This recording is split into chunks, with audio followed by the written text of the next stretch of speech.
로마서가 말하고 있는 하나님께서 우리에게 행하시는 그 사역, 우리를 구원하시고 우리를 사용하시는 그 사역, 두 가지로 제가 여러 번 설명을 드렸습니다.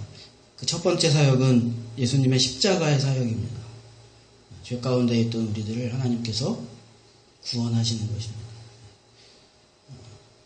우리는 우리 죄를 스스로 극복할 수 없고 우리 스스로 무언가 이루어낼 수 없는 그런 사람들이지만 하나님께서 우리를 예수 그리스도의 십자가의 보혈의 은혜로 우리를 구원하시는 것입니다. 그것이 굉장히 큰 변화입니다. 신분의 변화이고요. 정체성의 변화이고 우리의 삶에 놀라운 획기적인 그와 같은 변화가 그때 일어나는 것입니다. 그러나 그렇다 할지라도 그것은 우리가 완전해지는 것을 의미하는 것은 아닙니다. 우리가 하나님의 자녀가 되고 죄의 종에서 하나님의 자녀가 되었다고 우리가 갑자기 우리 안에 있던 그런 물질적인 생각들, 육체적인 생각들, 나쁜 생각들 그런 것들이 구원받는 그 시점에 완전히 사라지는 것이 아닙니다. 그것은 그냥 하나님께서 우리를 구원하시는 것입니다. 우리가 그런 인간임에도 불구하고 하나님께서 우리를 구원하시는 것입니다. 그것은 일시적으로 단번에 이루어지는 것이다. 그렇게 말씀드렸습니다. 그래서 두 번째 하나님께서 이루어 가시는 사역이 있습니다. 그것은 무엇이냐면 우리가 완전해지지는 못하지만 우리가 구원받을 때 하나님께서 우리에게 주시는 선물이 있는 것입니다. 그것은 무엇이냐면 성령을 우리에게 주시는 것이죠. 그래서 두 번째 사역을 하나님께서 해나가시는데 십자가의 사역은 단번에 하나님께서 우리를 구원하시는 그런 사역이지만 성령을 통해서 우리에게 이제 해나가시는 사역은 우리의 인생을 쭉 끌고 하나님께서 그 가운데에서 지속적으로 우리의 인생 가운데 해나가는 것입니다. 이 내용에 대하여서 지난주 우리가 함께 말씀을 나누었습니다. 그래서 성령께서 우리 안에 내주하심으로 우리는 성령의 인도에 따라 하나님께서 원하시는 삶으로 바꾸어 살게 되어지는 것입니다. 성경은 그런데 그 성령을 따라 사는 삶은 자식이 아빠, 아버지를 의지하는 것 같은 그런 것과 같은 관계로 해나가야 한다. 그렇게 이야기했습니다.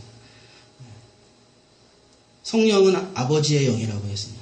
성령은 하나님의 영이라고 했습니다. 그 영이 우리에게 임한 것입니다. 그래서 성령을 의지한다는 것은 우리가 어떤 예전에 우리가 행했던 어떤 무속적인 혹시 그런 것, 그래서 막 잘 빌고 그런 것이나 아니면 성령이 어떤 훈련 조교와 같은 그런 것이어서 우리를 막 채찍질하고 그렇게 우리는 그냥 수동적으로 막 끌려가고 그런 것이 아니라 성령과의 관계는 자식과 아버지의 같은 관계. 그것은 하나님의 영이기 때문에 우리는 하나님의 양자되었기 때문에 우리는 하나님의 자녀이기 때문에 그래서 아빠 아버지라 부르며 우리 안에 있는 성령과 친밀하게 우리의 삶 가운데 그렇게 해나가야 한다. 여러분도 그렇게 해나가시기를 예수님의 이름으로 축복합니다. 친밀하게 성령님을 자주 부르고 자주 불러야 관계가 좋아지죠. 그래서 그 성령께서 이끄시는 그 삶 가운데 우리는 누리며 하나님의 뜻을 깨달아 나가며 살아나간다고 했습니다. 그 안에는 고난도 있다고 했습니다. 그 고난을 통하여서 하나님께서는 하나님의 계획을 이루어 가신다고 했습니다. 그 하나님의 계획은 예수 그리스도의 형상을 담는 것이라고 했습니다. 그래서 그것을 통하여서 우리를 영광스러운 자리에 올려놓으시려는 것이 하나님의 계획이라고 했습니다. 성령의 역사를 통하여서 성령의 사역을 통하여서 하나님께서는 우리를 그렇게 인도해 가시는 것입니다. 그러니까 크게 우리가 생각해 보면 예수님의 십자가, 그 다음에 성령, 이것이 우리의 신앙생활의 두 가지인 것입니다. 이 성령과 함께 사는 이 삶을 그러나 한 번 더 나눌 수가 있는데요. 그것은 우리가 어느 순간에 이제 하나님께서 우리를 부르시는 것을 깨닫고 순종하여 그 사명의 길에, 그 부르심의 길에 나서게 되는 그 순간이 있습니다. 모든 사람에게 있는 것은 아닙니다. 그런데 하나님께서 모든 사람에게 계획을 가지시고 부르시지만 모든 사람이 그것에 응답하는 것은 아닙니다. 그 부르심에, 그 사명에 응답하는 것은 아닙니다. 그러나 이것은 하나님의 가장 근원적인 계획인 것은 사실인 것입니다. 그래서 우리가 고난 가운데 또 기쁨 가운데 성령과 의지하며 하나님께서 우리에게 주시는 그 계획들을 깨달아 나가고 그 가운데 어떤 사람은 한번 다시 도약하게 되는 것입니다. 믿음의 도약이 이루어집니다. 우리가 구원받을 때 예수님의 사역이 있고 성령의 사역이 있는데 성령의 사역이 그냥 처음부터 끝까지 쭉 하나로 볼 수도 있지만 그 사이에 큰 도약이 한 번 있는 것입니다. 그 도약은 사명에 대한 도약입니다. 그냥 내가 예수님 의지하며 성령님 의지하며 그렇게 살아나가는 그 삶을 뛰어넘어 이제는 내가 하나님께서 내가 계획하신 그 일을 내가 이루어 가야 되겠다고 내가 그것을 결단하는 그 도약이 있습니다. 도약이. 이것은 모든 그리스도인에게 있는 것은 아닌 것 같습니다. 그래서 일반적인 그런 이야기는 아니지만 이것을 제2차 성령 세례나 성령 침례다. 또 제2차 성령 강림이다. 이렇게 이야기하는 그런 분들도 있습니다. 그래서 다 그렇게 이야기하는 것은 아니지만 그만큼 우리가 구원받고 성령으로 살아가는 그 과정 가운데 사명에 순종하여 완전히 새로운 삶을 살게 되는 것이죠. 그것도. 그렇기 때문에 그것을 2차 성령의 강림이다. 2차 성령의 침례다. 이렇게 이야기할 정도의 그런 또 도약이 있게 되어지는데요. 이때 그 사람은 정말 완전히 다른 그런 삶을 살 수 있게 되어지는 것이죠. 이렇게 하나님께서 우리를 인도해 가시는 것입니다. 이것이 우리가 믿음의 길, 살아나가는 그리스도인의 삶인 것입니다. 그런데 이 삶을 살아나가는 것에 대하여서는 여러분 확신이 필요한 것입니다. 용기가 필요한 것입니다. 왜냐하면 하나님의 말씀을 따라 살아나가기 시작하는 것인데 그것은 예수 그리스도를 우리가 믿을 때 또 성령을 따라 살아나갈 때 하나님께서 또 우리를 부르시는 것을 깨달아 우리가 다시 한번 그 소명에 순종하여 사명자로 도약할 때 모두 다 우리가 바라보아야 할 것은 무엇이냐면요. 그것은 하나님의 말씀밖에 없는 것입니다. 보이는 것이 아닌 것입니다.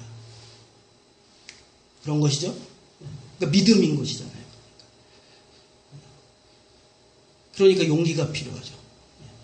그때 정말 하나님의 말씀에 대한 확신이 여러분 우리에게 필요한 것입니다. 정말 내가 이렇게 이 길을 가도 될까에 대한 두려움이 분명히 있는 것이죠.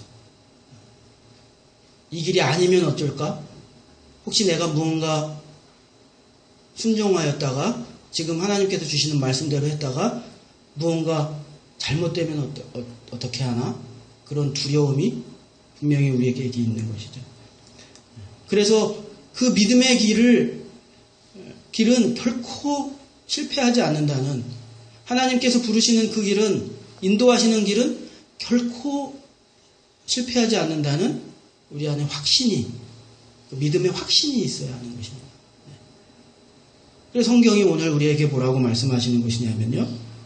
그 인생은 절대 실패하지 않는다. 그 인생은 절대 실패하지 않는다고 우리에게 확언해주고 있는 것입니다. 하나님을 바라보며 하나님께서 부르시는 그 길은 절대 실패하지 않는다고 우리에게 확언해주고 있는 것입니다. 왜 그렇게 말하고 있냐면요. 오늘 본문은 하나님은 완전하신 분이기 때문에 하나님을 대적할 자가 없기 때문에 그렇다고 이야기하고 있는 것입니다. 그 어떤 것도 하나님의 계획을 무너뜨릴 수가 없는 것입니다.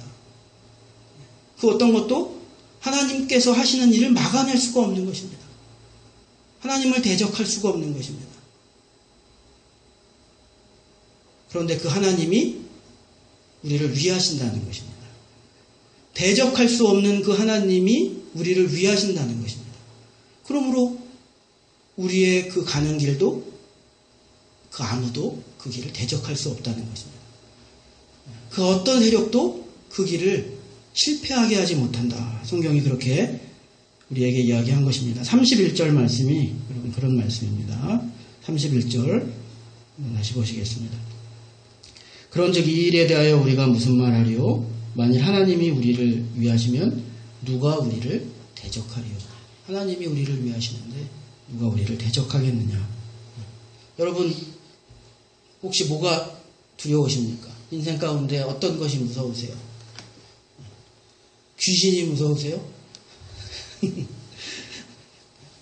사람이 무섭다는 말 하지 않습니까? 그죠? 귀신이 뭐가 무섭냐? 사람이 무섭지. 여러분 그 말은 무엇일까요? 현실이 무섭다는 이야기 아닙니까? 귀신이 무섭기보다는 사람이 무섭다고 이야기하는 것은 결국 우리를 두렵게 하는 것은 현실이라는 것 아닙니까? 맞닥뜨리는 현실이라는 것 아닙니까? 그 두려움을 어떻게 이기겠느냐? 그러나 오늘 누가 대적하겠느냐? 그 어떤 것도 대적할 수 없다. 그래서 우리가 그 어떤 것도 무서워하지 말아야 한다. 현실을 무서워하지 말아야 한다. 내 앞에 있는 그 환경을 무서워하지 말아야 한다. 왜냐하면 하나님께서 우리를 위하시기 때문에, 우리를 사랑하시기 때문에 우리가 두려워하지 말아야 한다. 그렇게 이야기하고 있는 것입니다. 근데 여러분, 그러면 질문을 한 번 더 하는 것입니다. 그 하나님께서 위대하시고 전능하신 하나님이시라는 것은 내가 믿는데 내 마음속에 정말 하나님께서 나를 정말 사랑하시는가? 그것에 대한 확신이 없다. 하나님께서 나를 사랑하신다는 그 증거가 있느냐? 말로만 그러는 것 아니냐? 말로만 사랑한다는 것 아니냐? 증거가 있느냐? 그렇게 이야기할 수 있다는 것이죠. 성경은 거기에 대해서 하나님께서 증거를 주셨다는 것입니다.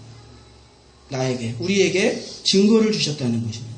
우리를 얼마나 사랑하시는지 증거를 주셨다는 것입니다. 그 증거가 무엇입니까? 예수 그리스도죠. 자기 아들의 희생이라는 그 사랑의 증거를 우리에게 주셨다는 것입니다. 32절 말씀입니다. 자기 아들을 아끼지 아니하시고 우리 모든 사람을 위하여 내주시니가 어찌 그 아들과 함께 모든 것을 우리에게 주시지 아니하시겠느냐. 네. 하나님께서 과연 내 삶 속에 정말 나를 위하셔서 이런 것들을 이루어 가실까? 나를 정말 지켜주실까? 그 사랑의 확증을 우리에게 예수 그리스도라는 그 아들의 희생을 통하여 우리에게 보여주셨다는 것입니다. 여러분, 본인이 뭔가 의로운 일을 위하여서 본인의 목숨을 바치는 사람들이 있습니다. 대단한 희생이라고 생각합니다. 여러분, 목숨을 내놓는다는 것이 보통 일입니까?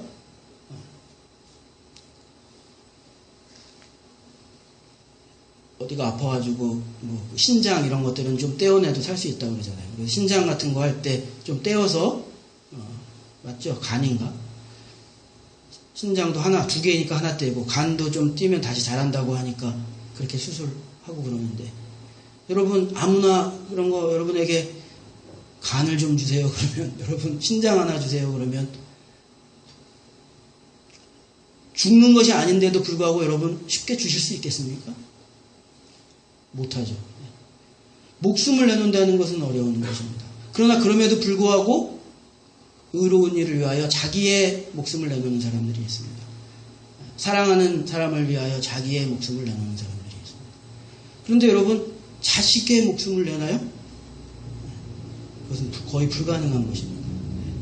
어떤 의로운 일이라 할지라도 또 어떤 그것이 가치 있는 일이라 할지라도 내 목숨은 경우에 따라 기꺼이 내놓을 수 있는 것입니다. 그런데 자식의 목숨을 내나요? 이것은 부모의 입장에서는 그것은 거의 불가능한 것입니다. 그러니까 우리 일제시대 때도 그렇고 어떤 의로운 일을 위하여서 본인이 고문받고 죽음당하고 이런 거는 끝까지 견딜 수가 있는데 결국 마음을 접는 경우가 어떤 경우예요? 자식을 붙잡고 있는 경우잖아요. 네 자식 죽인다. 그러면은 그거를 견딜 수가 없는 것이죠. 자식이 그런 존재 아닙니까? 어떤 사람이 자기 친구가 너무 정말 형제보다도 가까운 친구가 있는데 그 친구가 아들이 없는 거예요. 근데 이 사람은 아들이 5이나 있어요. 그래서 그 친구가 야, 네가 내 형제와 같으니 너는 아들이 5이나 있으니까 나한테 아들 하나 좀 줘라. 그러니까 이 친구가 그래 뭐 나 아들이 5이나 있으니까 내가 하나 생각해보고 하나 줄게. 그러고 나서 집에 가가지고 아들 5이 쭉 자고 있는데 이제 어떤 아들을 줄까 이렇게 생각해보니까 첫째 아들은 장남인데 그래서 첫째 아들은 줄 수가 없지. 둘째 아들은 5 아들 중에 제일 똑똑한데 둘째 아들은 줄 수가 없지. 셋째 아들은 생긴 게 나하고 제일 닮았는데 셋째 아들은 줄 수가 없겠고, 넷째 아들은 보니까 넷째 아들은 제일 병약하고 비실비실해가지고 이건 내가 좀 잘 돌봐줘야 될 것 같아가지고 넷째 아들을 줄 수가 없을 것 같고, 막내 아들을 보니까 어떻게 막내를 못 주겠는 거예요. 줄 수가 없는 거예요. 네. 여러분 자식은 많아도 다 소중한 것입니다. 자식이 그런 존재인 것이죠. 그래서 하나님께서 우리에게 자신의 독생자 예수 그리스도를 우리에게 희생하셨다. 우리에게 내어주셨다 하는 것은 하나님께서 우리를 얼마나 사랑하시는가에 대한 확증이 된다고 성경이 우리에게 이야기하고 있는 것입니다. 로마서 우리가 5장 8절에서도 이런 말씀을 보았었습니다. 우리가 아직 죄인 되었을 때 그리스도께서 우리를 위하여 죽으심으로 하나님께서 우리에 대한 자기의 사랑을 확증하셨느니라. 그렇게 말하고 있는 것입니다. 그 아들을 우리에게 주신 것이 사랑의 확증이다. 이렇게 이야기하고 있는 것입니다. 그것도 우리가 아직 죄인 되었을 때, 형편없을 때, 정말 사랑인 것이죠. 그래서 어렸을 때부터 사귀고 고생하고 결혼한, 그래서 그 조강지처를 버리면 그래 천벌을 받는 것 아니에요. 사랑에 대한 배신이죠. 나중에 성공하고 나중에 결혼하고 그러면 그것은 모르죠. 그러나 아무것도 없을 때는 정말 사랑이잖아요. 그죠? 그냥 그 사람은 정말 사랑한 거잖아요.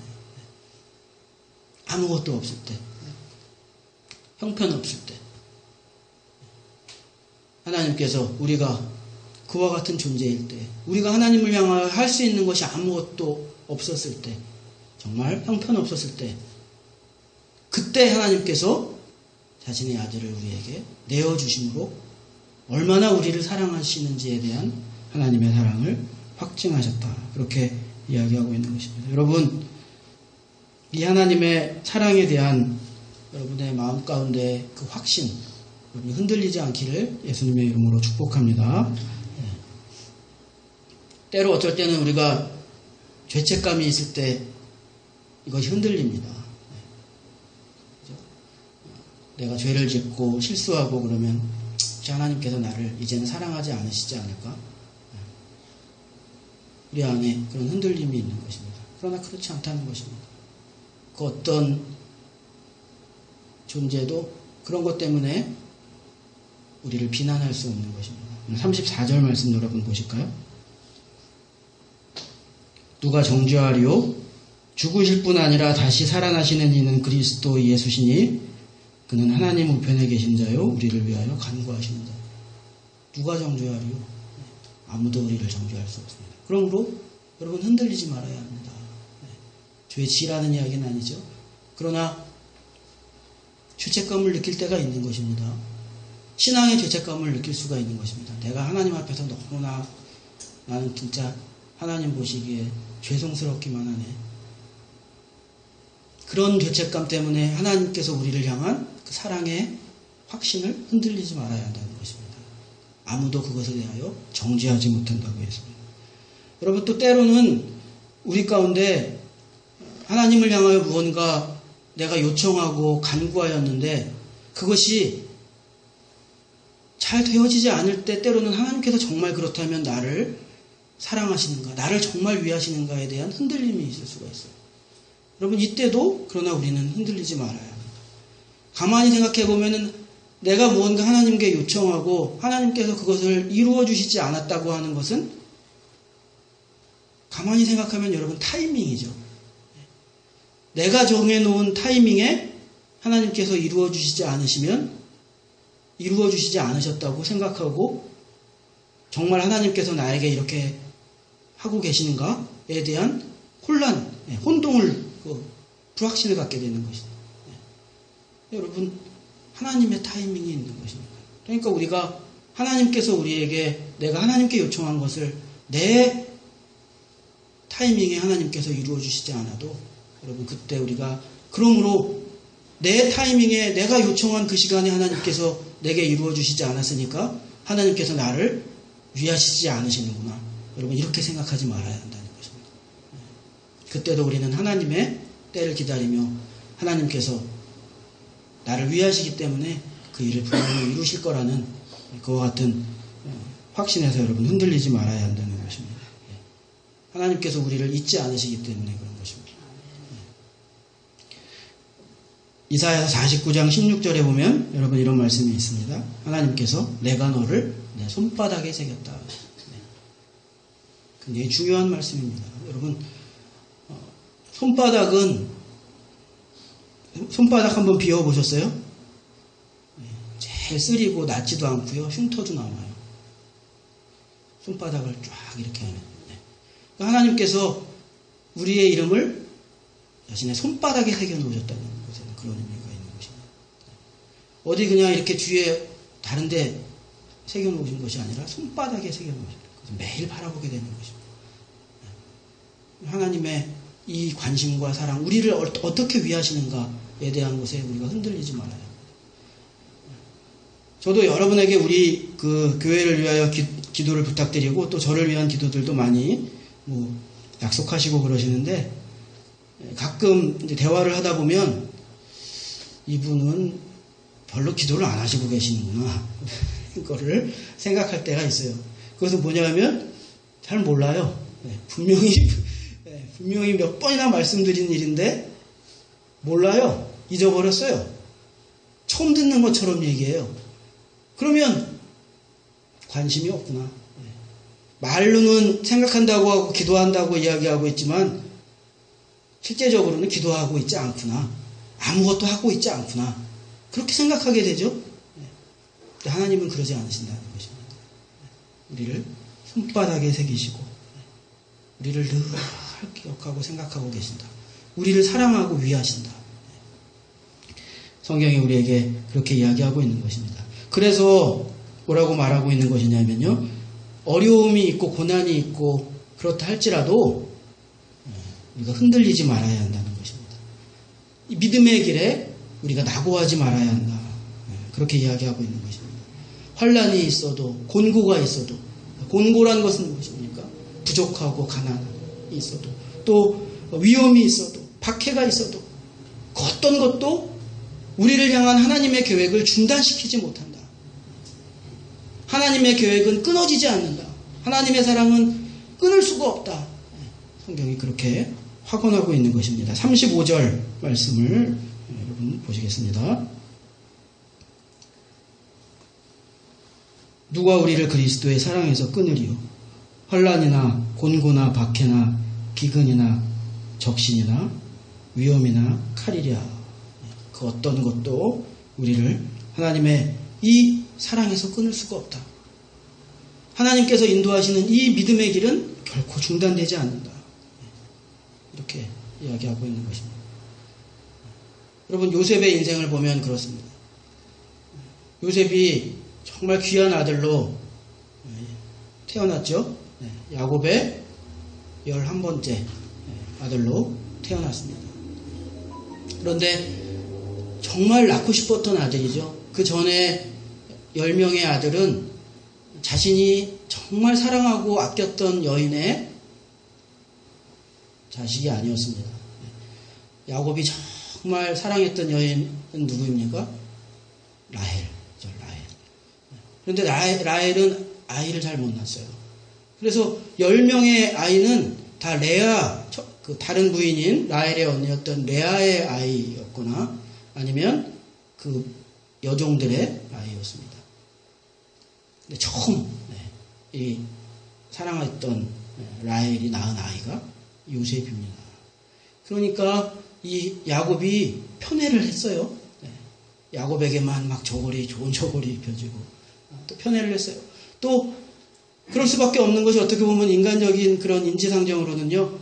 가장 그 사랑하는 여인이 요셉 낳고 그 다음에 그 다음 아들 베냐민 낳다가 죽었어요. 그러니까 이 요셉과 베냐민은 정말 야곱의 입장에서는 금쪽 같은 편애의 대상이 된 거죠. 특별히 첫째 아들이었던 요셉. 그래서 다른 형제들이 시기해서 어떻게 했냐면 아버지 속여가지고 그 요셉을 구덩이를 파고 거기다 죽여야 되겠다. 그런 거죠. 그래서 요셉을 데려다가 그 구덩이에다가 떨어뜨렸어요. 그런데 여러분 죽지를 않았어요. 왜냐하면 성경이 뭐라고 했냐면은 그 구덩이는 원래 대개는 거기에 물이 차 있는 구덩이였는데 그때는 물이 없었더라. 성경이 그렇게 얘기했어요. 그러니까 빠뜨리는 순간에 요셉은 거기서 죽었어야 되는데 하나님께서 계획하시는 이 믿음의 길은 여러분 중단되지 않는 것입니다. 하나님의 계획은 중단되지 않는 것입니다. 하필 그때 물이 없었던 거예요. 그러고 보니까 죽었으면 그만인데 떨어뜨려 놓고 보니까 물이 없어가지고 일단 그 밑에 살아있는 것을 보고 첫 번째 아들이었던 장자 루벤이 야 이왕 죽지도 않게 된 거 저기서 계속 놔둬서 뭐하냐. 차라리 우리가 돈이라도 받고 차라리 팔아버리자. 그렇게 해가지고 애굽의 종으로 요셉을 팔아버리게 된 것 아닙니까? 그래서 애굽이 보디발이라는 그와 같은 사람의 집에 종으로 이집트로 팔려가게 된 것입니다. 열심히 일했습니다. 그래서 그 집안의 청지기가 되었습니다. 종의 신분이었음에도 불구하고 보디발의 신임을 받는 청지기 같은 역할을 하는 사람이 되었습니다. 하나님의 계획이 그렇게 여러분 흘러가는 것입니다. 이 믿음의 길입니다. 근데 요셉이 좀 얌전하고 좀 이렇게 그렇게 생겼었나 봐요. 인기가 좀 좋게 생겼었는지 그 보디발의 아내가 흑심을 품었어요. 이 젊은 청년 요셉에게 흑심을 품었어요. 그래가지고 나하고 하룻밤만 자자. 그렇게 했는데 요셉은 그것을 허락할 수가 없었던 것이죠. 그래가지고 자기의 팔을 붙잡고 나와 동침하자고 붙잡는 그 보디발의 아내를 옷을 벗어 뿌리치고 달아나게 된 것이 아닙니까? 근데 그 보디발의 아내가 뭐라고 했습니까? 저 요셉이 나를 겁탈하였다고. 그렇게 모함을 하게 된 것입니다. 그래서 요셉이 감옥에 갇혔잖아요. 또 한 번 시련 가운데 떨어지게 된 것입니다. 그런데 여러분 그때 그 감옥에 그 왕국의 애굽 왕국의 높은 관원들 2명이 왕의 심기를 건드렸다가 그만 감옥에 갇히게 되었어요. 그래서 요셉과 함께 있게 되었어요. 근데 이 두 관원이 한 명은 술을 맡은 관원, 또 한 명은 떡을 맡은 관원이었는데 높은 관원이었습니다. 둘 다 꿈을 꾼 거예요. 근데 그 꿈이 무슨 꿈인지 도무지 왕이 과연 나에게 어떤 판결을 내릴지 마음속에 그 꿈으로 인한 번뇌가 가득해가지고 있는데 요셉이 그것을 해석해 주었어요. 떡을 맡았던 관원은 내 머리에 떡 광줄이 3개가 있는데 그것을 새가 와서 먹는 꿈을 꾸었다. 그렇게 이야기했어요. 요셉이 당신은 안타깝지만 3일 안에 죽음을 당할 것이다. 술을 맡은 관원은 내 앞에 포도나무까지 세 개가 있는데 내가 그 포도나무 열매를 즙을 짜서 왕께 드렸다. 그렇게 이야기하니까 당신은 3일 안에 다시 복권될 것이다. 당신이 복권되면 나를 기억해달라. 그렇게 부탁을 했어요.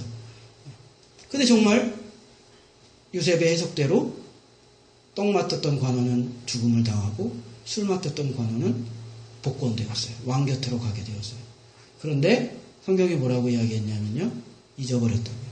술 맡은 관원이 요셉을 잊어버렸다고 이야기했어요. 그래서 만 2년을 감옥 속에 그냥 그대로 있었던 것입니다. 그런데 바로 왕이 꿈을 꾼 거예요. 다 아는 이야기죠. 꿈을 한번 꾸었는데 아주 풍성하고 살찐 송아지가 저 언덕에서 좋은 풀을 먹으면서 이렇게 있는 거예요. 7마리가. 그런데 어느 순간 피쩍 마르고 보기 안 좋은 그런 다른 소가 다가와가지고 그 살찌고 좋은 소를 다 잡아먹었어요. 그래서 이 바로 왕이 와 이게 무슨 꿈인가 근심이 되는데 그때 이 술 맡은 관원이 자신의 꿈을 해석해 주었던 요셉이라는 청년을 생각해낸 것입니다. 다시 기억났어요.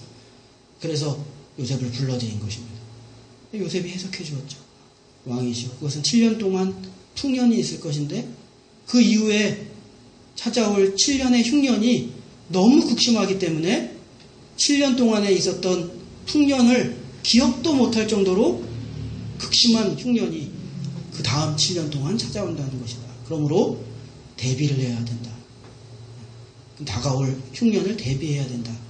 그 꿈을 그렇게 요셉이 해석해 주었습니다. 그래서 그로 인해서 요셉이 감옥에서 나오게 되었어요. 그리고 바로의 신임을 받게 되고 그 일을 요셉이 맡게 되는 거예요. 그러니까 그 풍년에 7년에 풍성했던 그 풍년 동안에 준비를 하여서 다가올 흉년 7년을 준비할 수 있는 그 일을 요셉이 감당하게 되고 그러면서 요셉이 바로 왕 다음의 자리인 총리에까지 오르는 거예요. 여러분 이 요셉의 인생을 통해서 우리가 극명하게 보는 것입니다. 구덩이에 떨어질 때도 있고 감옥에 갇힐 때도 있어요. 모함을 받을 때도 있어요. 그러나 하나님께서 인도하시는 믿음의 길에 중단이 없다는 것입니다. 하나님의 계획에 중단이 없다는 것입니다. 그 길은 결코 실패하지 않는다는 것을 요셉의 삶을 통하여서 성경이 우리에게 보여주고 있는 것입니다. 그래서 넉넉히 이긴다. 오늘 성경에서도 넉넉히 이긴다고 이야기하는 것입니다. 여러분 구덩이에 빠진 요셉을 생각해 보세요. 그리고 총리 자리에 오른 요셉을 생각해 보세요. 이게 넉넉히 이기는 것입니다. 조금 그 형편을 조금 벗어난 것이 아니라 넉넉히 이기는 것입니다. 그 사랑으로 인하여 하나님의 그 계획하심으로 인하여 넉넉히 이긴다. 그리고 그것은 단순히 요셉이 총리 자리에 오르는 개인의 영달을 위한 것이 아니라 그것을 통하여서 야곱의 그 가족들을 다 구원해내고 하나님의 히브리 민족이라는 이스라엘 민족을 만들어내시는 하나님의 계획이 결국은 요셉을 통하여 그래서 이루어지게 되는 것 아닙니까? 하나님의 뜻이 이루어지는 것이고요. 그래서 넉넉히 이긴다. 성경이 그렇게 이야기하고 있는 것입니다. 그러므로 여러분 우리가 마음이 흔들릴 수가 있습니다. 우리의 신앙생활 가운데 마음이 흔들릴 수가 있습니다. 그때 우리가 어떻게 해야 되냐면요. 십자가를 생각해야 됩니다. 정말 내가 망하지 않을까? 정말 하나님께서 내 삶을 인도해 나가실까? 정말 끝에는 하나님께서 나를 영광스럽게 하나님께서 그렇게 하실까? 요셉과 같은 삶으로 나를 만드실까? 그런 의심이 있을 때 그래서 우리는 십자가를 생각해야 하는 것입니다. 그 십자가를 생각하면서 거기에 달리신 하나님의 아들을 바라보면서 아들을 아끼시지 아니하신 그 하나님께서 그 어떤 것을 내게 아끼겠느냐. 그것을 확인해야 된다는 것입니다. 하나님께서는 내 삶 속에서 내 삶을 요셉과 같이 결국은 만들어 가실 것이다. 내 인생의 믿음의 길을 하나님께서는 결코 중단시키지 않으실 것이다. 하나님의 일은 결국 내 안에서 완성시킬 것이다. 이와 같은 우리가 확신을 하나님 앞에서 우리가 해야 한다는 것입니다. 여러분, 마귀는 우리를 직접적으로 공격해서 이길 수가 없습니다. 우리는 하나님의 자녀이기 때문입니다. 그래서 마귀가 어떻게 공격을 하냐면 이간질하는 것입니다. 마귀는 늘 그것으로 공격해요. 어떻게 아담을 공격했습니까? 이간질했어요. 하나님이 정말 너한테 그렇게 이야기하시더냐? 그렇지 않을걸? 마음속에 다른 생각과 의심을 불어넣어 주었습니다. 그래서 아담으로 하여금 스스로 하나님과의 관계에서 떨어져 나오도록 만드는 것입니다. 스스로 무너지게 만드는 것입니다. 그것이 마귀가 우리에게 공격하는 방법이고요. 유일하게 우리를 무너뜨리는 방법인 것입니다. 마귀는 우리를 직접적으로 대적해서 이기지를 못하는 것입니다. 그러므로 여러분, 우리가 흔들리지 아니하고 우리가 확신 가운데 있다면 그 어떤 것도 우리를 무너뜨릴 수 없는 것입니다. 여러분, 이것을 여러분이 마음속에 꼭 믿으시기를 예수님의 이름으로 축복합니다. 하나님의 사랑을 여러분 확신하시기를 바랍니다. 오늘 마지막 두 구절 다시 한번 보겠습니다. 38절, 39절. 내가 확신하노니 사망이나 생명이나 천사들이나 권세자들이나 현재일이나 장래일이나 능력이나 높음이나 깊음이나 다른 어떤 피조물이라도 우리를 우리 주 예수 그리스도 안에 있는 하나님의 사랑에서 끊을 수 없느니라. 끊을 수 없느니라. 이것이 8장의 여러분 마지막이에요. 복음에 대한 진리를 전하는 바울의 마지막이에요. 그 어떤 것도 우리의 믿음의 길을 중단시킬 수 없다는 확언을 하고 있는 것입니다. 그 어떤 것도 우리를 하나님의 사랑으로부터 끊을 수 없다. 이렇게 우리에게 이야기하고 있는 것입니다. 너무나 강력하고 직설적인 메시지인 것입니다. 하나님의 사랑은 변하지 않는다는 것입니다. 우리가 좀 실수한다고 변하지 않아요. 여러분, 베드로가 실수했어요. 그러나 다시 회복시키는 것이 하나님의 사랑인 것입니다. 절망하고 넘어져 있는 베드로에게 부활하신 예수님께서 찾아가셔서 그를 회복시키셨잖아요. 네가 나를 사랑하느냐? 그것을 확인시켜 주셨잖아요. 다시. 그리고 내 양을 먹이라. 내 양을 치라. 하나님의 사랑입니다. 끊어지지 아니하는 하나님의 사랑입니다. 잡아 다시 일으키시는 하나님의 사랑입니다. 그래서 제가 갈릴리 호숫가에 이 베드로가 다시 돌아가가지고 갈릴리 그 호수의 어부였잖아요. 그래서 거기서 절망하고 이제 다 무너져가지고 그러고 있을 때 예수님께서 찾아오셔서 고기 구워주시고 떡 구워주시고 이렇게 그 사랑으로 베드로를 다시 일으켜주시는 그 갈릴리 호숫가, 정확하게 거기였는지는 모르지만 제가 성지순례 갔을 때 가보았는데요. 여러분, 사진을 그래서 제가 하나 보여드리는데, 우연인지 누가 그렇게 만들었는지 갈릴리 호숫가에 큰 돌멩이가 몇 개, 바위가 땅에 박혀 있는데 제가 신기해서 사진으로 찍어온 거예요. 이 땅에 박혀 있는 돌멩이가 누가 이렇게 조각을 해놓은 건지는 정확하게 모르겠는데 하트 모양으로 이렇게 되어 있잖아요. 신기하다. 바위가 이것만 어디 딱 있는 게 아니라 바위가 몇 개 이렇게 땅에 박혀 있는데 그 갈릴리 호숫가에 그 우리를 인도해 주셨던 분이, 여기가 바로 베드로가 예수 그리스도의 사랑으로, 그 사랑으로 회복된 곳입니다. 그래서 그 옆에 베드로 회복교회라는 교회가 세워져 있어요. 그리고 그 마당 앞에 바위가 이렇게 몇 개 박혀 있는데 제가 그 뒤를 이렇게 거닐다 보니까 이 바위가 박혀 있는 거예요. 그래서 제가 참으로 신기한 일이로다 이렇게 사진을 찍어놨어요. 여러분에게 보여드리는 거예요. 여러분, 하나님의 사랑은 끊어지지 않는다는 것입니다. 절망하고 실패하고 있어도 하나님께서는 다시 일으켜주신다는 것입니다. 그러므로 여러분, 이 사랑에 대한 의심을 여러분이 하시지 말기를 다시 한번 예수님의 이름으로 축복합니다. 믿음의 길은 실패하지 않는다. 믿음의 길은 실패하지 않는다. 확신을 가지십시오. 왜냐하면 하나님의 사랑을 끊을 수 없기 때문에, 하나님께서 우리를 위하시고 우리를 사랑하시는 그 사랑은 끊어지지 않기 때문에 우리의 믿음의 길은 실패하지 않는다. 중단되지 않는다. 여러분, 이런 확신, 오늘 말씀을 통해서 여러분 가슴속에 다시 한번 담겨질 수 있기를 예수님의 이름으로 축복합니다.